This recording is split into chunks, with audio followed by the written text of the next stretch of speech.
मसीह में आप सबको सलाम। आज की तिलावत ज़बूर 79 कौमी रिहाई के लिए मुनाजात। आसफ का मज़मूर। आए खुदा, कौमें तेरी मिरास में घुस आई हैं। उन्होंने तेरे मुकद्दस हैकल को नापाक किया है। उन्होंने यरूशलेम को खंडर बना दिया है।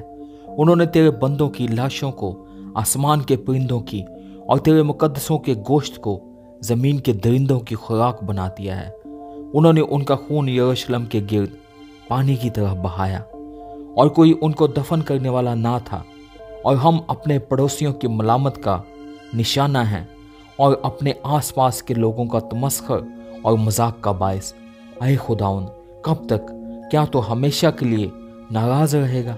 क्या तेरी गैरत आग की तरह भड़कती रहेगी? अपना कहर उन कौमों पर जो तुझे नहीं पहचानती और उन ममलकतों पर जो तेरा नाम नहीं लेती उंडेल दे, क्योंकि उन्होंने याकूब को खा लिया और उसके मस्कन को उजाड़ दिया है। हमारे बाप दादा के गुनाहों को हमारे खिलाफ याद ना कर। तेरी रहमत जल्द हम तक पहुंचे, क्योंकि हम बहुत पस्त हो गए हैं। आए हमारे नजात देने वाले खुदा, अपने नाम के जलाल की खातिर हमारी मदद कर। अपने नाम की खातिर हमको छुड़ा और हमारे गुनाहों का कफारा दे। कौमें क्यों कहें कि उनका खुदा कहाँ है? तेरे बंदों के बहाए हुए खून का बदला हमारी आंखों के सामने कौमों पर वाजे हो जाए। कैदी की आह तेरे हजूर तक पहुंचे।